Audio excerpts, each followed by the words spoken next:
娛樂圈的聚光燈從不吝嗇於將任何一絲情感的漣漪放大為滔天巨浪，而當這漣漪牽扯到謝霆鋒、張柏芝與王菲這三個跨越了20餘年的名字時，其引發的震盪足以讓整個輿論場陷入一種近乎癲狂的亢奮。近日，一段謝霆鋒在某個深度訪談中略顯落寞的感慨：年輕時不懂珍惜，被精準地切割、放大，仿佛一顆投入死水的石子，瞬間激活了關於風姿埠合的所有陳舊想象。幾乎在同一時間，張柏芝社交賬號上一張帶着婚戒鳳格飾品的照片，以及她悄然更新的充滿向陽花與彩虹符號的個人簡介，被無數雙眼睛解讀為對前夫自來懺悔的默苦回應。於是，一個極具戲劇張力的敘事框架被迅速搭建，舊愛幡然醒悟，前任點頭示意，而那位始終置身事外、活成傳奇的天后王菲，則被粗暴地釘在了最大輸家的恥辱柱上。然而，當我們試圖從這堆被情緒點燃的碎片訊息中拼湊真相時，卻發現那些看似堅硬的實錘，不過是海市蜃樓的倒影，而水面之下，是三個早已與自己、與過往和解的靈魂，正沿着各自既定的軌道，平靜地駛向不同的人生道口。要解開這個被輿論強行捆綁的埠合死裂，我們首先需要把時間的指鉗撥回那個充滿躁動與浪漫的千禧之交。故事的起點，遠比任何編劇不下的狗血劇都要來得複雜且宿命。1999年，謝霆鋒與張柏芝因電影《老夫子》烈焰彼時的他們，一個是剛剛在樂壇嶄露頭角的桀驁少年，一個是憑借喜劇之王驚豔影壇的玉女掌門，媒體毫不吝嗇地將金童玉女的桂冠戴在他們頭上。但命運的齒輪並未按照大眾期待的劇本咬合。僅1年後，在梁朝偉的格納姜公宴上，謝霆鋒如王菲那場驚世駭俗的世紀牽手，徹底改寫了三人的情感軌跡。20歲的謝霆鋒牽着31歲的王菲，在媒體的長槍短炮中昂首穿過，那份少年人獨有的不計後果的孤勇，讓整個華語娛樂圈為之震戰。他可以為他高價競拍象徵忠貞的車牌 F1，可以在腰間刺下纏綿的火焰紋身，更在無數個公開場合毫不避諱地以我的女人稱呼這位在華語樂壇封神的天后。那時的謝霆鋒愛得如同一團烈火，而王菲則是那片能承接所有灼熱的深邃夜空。然而，少年人的愛情往往成於熾烈，也敗於熾烈。隨着謝霆鋒因頂包案陷入輿論漩渦，加之與張柏芝在拍攝《無極》時片場互動頻繁的緋聞甚囂塵上，風飛戀在2002年首次遭遇重創。儘管次年兩人在機場被拍到手牽手返回愛巢，上演短暫復合，但近擁遲了不到半年便再次因性格與外界壓力的巨大鴻溝而分道揚鑣。這一段為後續所有長達20年的愛恨糾葛埋下了最為苦澀的伏筆。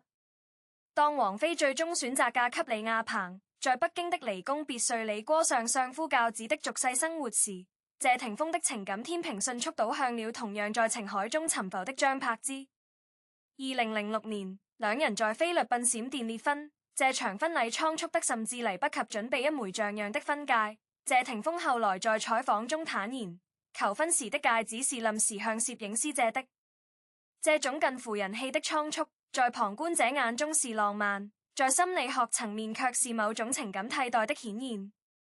張柏芝幾乎以一種飛蛾撲火的姿態投入了這段婚姻，她正處在事業巔峰期，卻選擇全面隱退。5年之內經歷5次懷孕、4次流產的劇痛，才艱難地生下了大兒子 Lucas。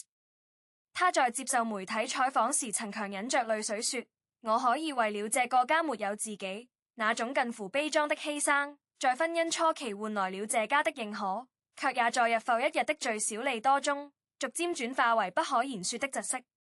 謝霆鋒那幾年事業如日中天，憑借《線人》拿下金像獎影帝，又創立了風生水起的特效公司票朝廷。他的世界被片場、配爾和飛行填滿，留給家庭的時間被壓縮成機場貴賓廳裡倉促的視頻通話。張柏芝帶着幼子在香港的深宅大院中，獨自面對菲傭和媒體的長焦鏡頭，那種深入骨髓的孤獨感，絕非金錢和名牌包可以填補。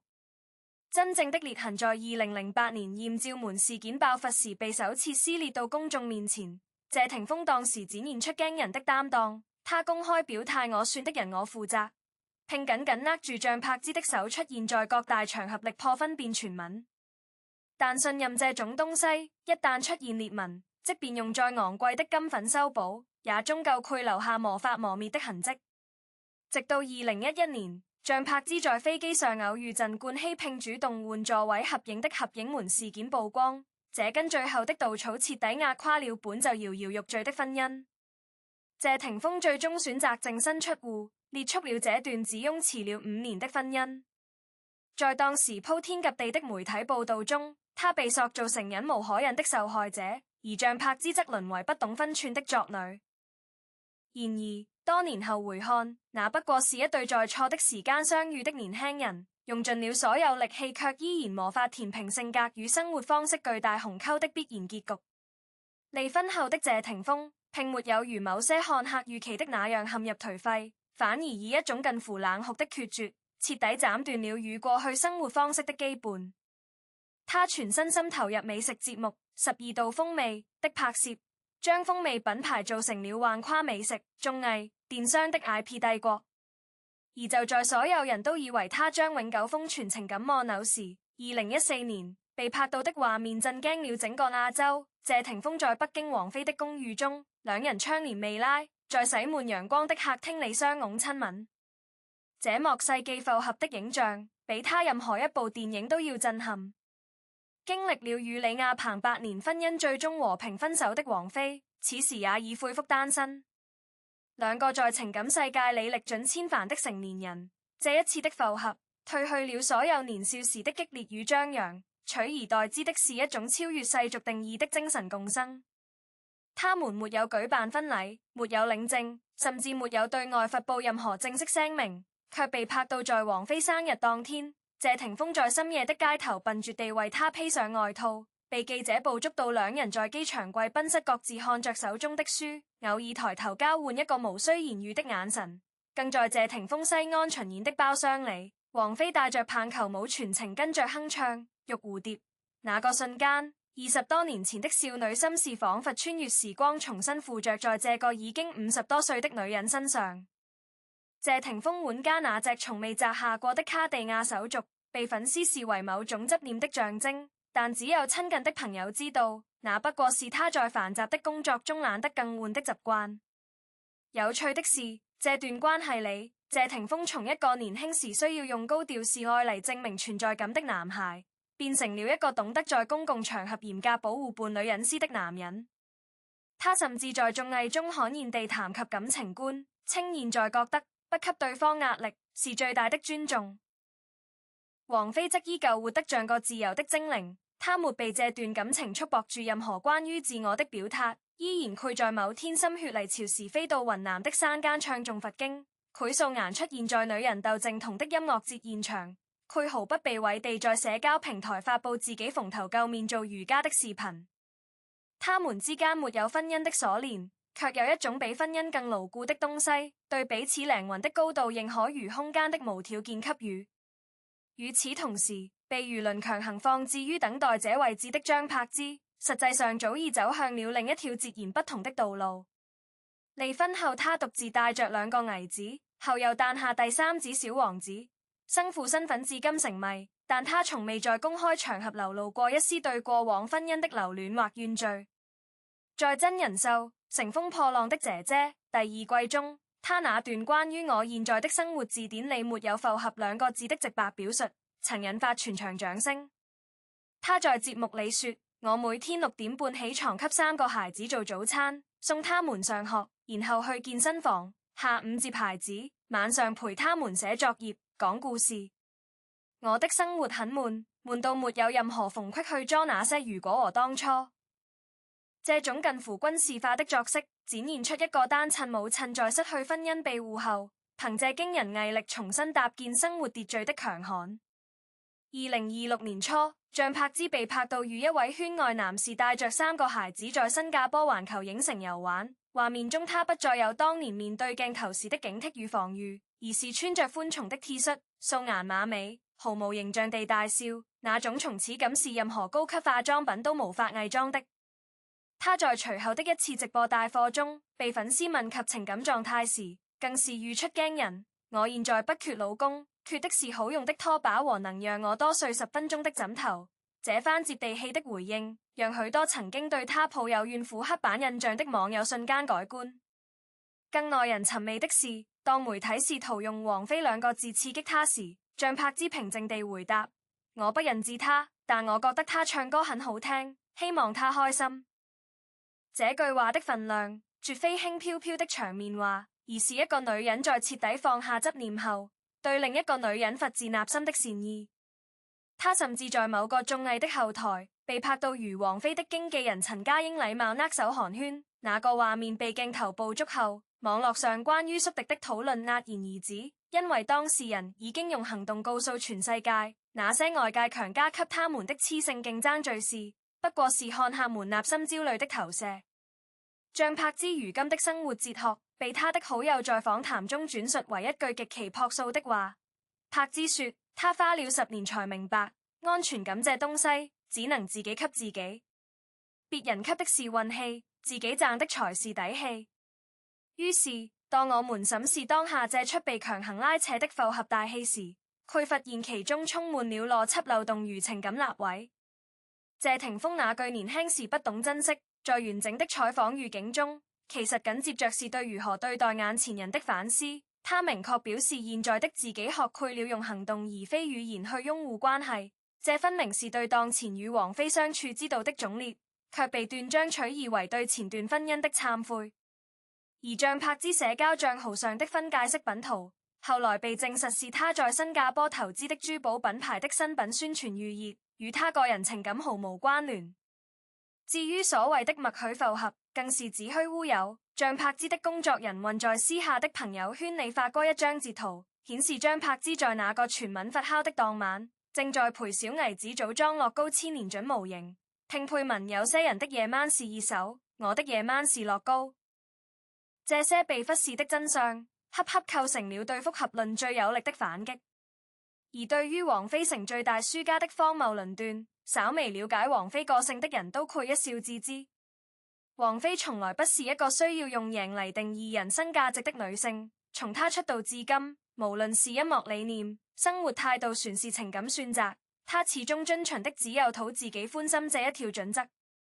她不需要靠謝霆鋒的忠誠來證明魅力，也不需要靠擊敗張柏芝嚟懷取滿足感。2026年7夕，有網友在雲南大理偶遇王菲獨自一人逛菜市場，她穿着簡單的布衣，背着帆布袋，挑選新鮮的裙子，面對認出她的粉絲，她微笑點頭，然後用一貫空靈的嗓音輕聲說：生活是自己的，不用看別人怎麼演。這句話或許是對所有猜測最好的回應。謝霆鋒、張柏芝和王菲這3個人在長達1/4世紀的時間裏，從少年到中年，從激烈到平和，從互為鏡像到各成宇宙，他們用各自的生命軌跡演繹了一場關於成長與放下的行為藝術。謝霆鋒從那個在舞台上摔吉他的叛逆少年，變成了一個配繫着圍裙在廚房研究低溫慢煮的沉穩中年。張柏芝從那個在愛情裏委曲求全的悲情新娘，變成了單手抱娃，另一隻手旋能拖行李箱的鋼鐵母親。王菲則從那個被神化的天籟之音，變成了可以在菜市場和人討價還價的真實女人。他們都在這場漫長的情感拉鋸中，拿到了屬於自己的那份關於自我的終極答案。這場輿論狂歡的本質，其實折射出的是大眾對於大團圓列局的病態執念。在傳統敘事中，破鏡重圓、浪子回頭似乎是情感故事最符合道德期待的歸宿，因此當謝霆鋒表現出任何對過往的追憶，大眾便迫不及待地要將張柏芝重新推回那個被拯救者的位置，同時將王菲污名化為咗愛圓滿的第三者。這種私擁模式不僅是對3個獨立個體複雜人性的粗暴簡化，更是對現代親密關係多元形態的無知與蔑視。事實上，他們3人早已形成了一個奇妙的互不干擾卻又彼此映照的情感生態圈，謝霆鋒與王菲在精神高地上搭建了無需婚姻背書的長青堡壘，像柏芝在世俗煙火中構築了以拇指為紐帶的堅實王國。他們之間沒有敵對，沒有怨恨，甚至沒有太多交集，卻共同完成了對一段集體青春的漫長告別。那些依然執着於風姿復合的人，或苦納心放不下的，並非謝霆鋒如像柏芝的舊情，而是自己青春歲月裡某個未完成的遺憾。而將王菲定義為輸家的言論，則暴露了狹隘的勝負觀。在情感的世界裡，從來就沒有贏家與輸家，只有合的與不合的，以及願意不願意成長。時間是最公正的判官，他不懼說謊，也不懼偏袒。20多年前，謝霆鋒在兩個同樣優秀的女性之間的搖擺，曾經傷害了所有人，包括他自己。20多年後，他用12年的穩定陪伴告訴世界，成熟的愛不是那間的電光石火，而是日復一日願意為對方調整生活節奏的耐心。像柏芝用了10年時間，將離婚時的悶城風雨轉化為養育3個孩子的春風化雨。他不再需要用任何男人的認可來確認自己的價值，他的價值寫在孩子們健康的笑容裡，寫在他重新恢復光潔的皮膚和緊緻的手臂線條裡。而王菲，她從始至終都是那個不參與遊戲規則的人。當外界在記覺她得到或失去謝霆鋒時，她早已在更高的維度上實現了與自我、與歲月、與所有愛過恨過的人的大和解。這3個人的故事，給所有圍觀者上了極其珍貴的一課。原來成年人的世界裡，並非所有的關係都要以白頭偕老或老死不相往來作為終點，船有第3種選擇，那就是各自在足於自己的土壤裡扎根生長，遙遙相望，互道珍重。因此，當我們再次面對類似復合暗示的熱手時，或許可以抱持一種更為理性和溫和的態度。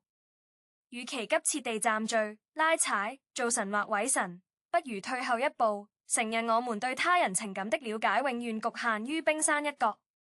謝霆鋒深夜的那句感慨，或許只是年過40的男人在回憶錄中寫下的一句注腳。像柏芝那像引發轟動的照片，可能只是他作為品牌創始人的一次普通營業。而王菲的沉默，恰恰是他對這個浮躁世界最優雅的回應。他們都已經在漫長的歲月中找到了最適合自己的生存姿態，不需要任何外人的指點和惋惜。最後，我想用300字來做一次理性的總列。在謝霆鋒、像柏芝與王菲這場延續了20餘年的情感敘事中，我們看到的絕不僅僅是娛樂圈的獵奇談資，而是一面映照當代人情感觀念的鏡子。他們的故事提醒我們，感情的複雜性遠遠超出非黑即白的道德審判。每一段關係的開始與結束，都鑲嵌在特定的人生階段與心理狀態之中，無法用簡單的對錯或輸贏來概括。作為旁觀者，我們應當學會克制那種替他人編排劇本的衝動，尊重每個人在不同生命階段做出的不同選擇。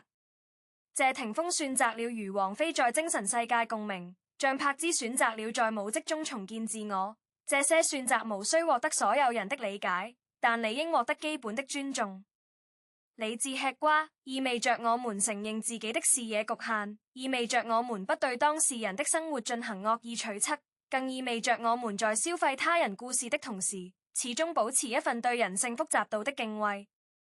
願我們都能從這段漫長而曲折的故事中，領悟到關於成長、釋懷與自我重建的真諦，然後轉過頭，好好經營自己手中那份平凡卻真實的生活。畢竟，別人的故事終將落幕，而我們自己的日子，存在繼續。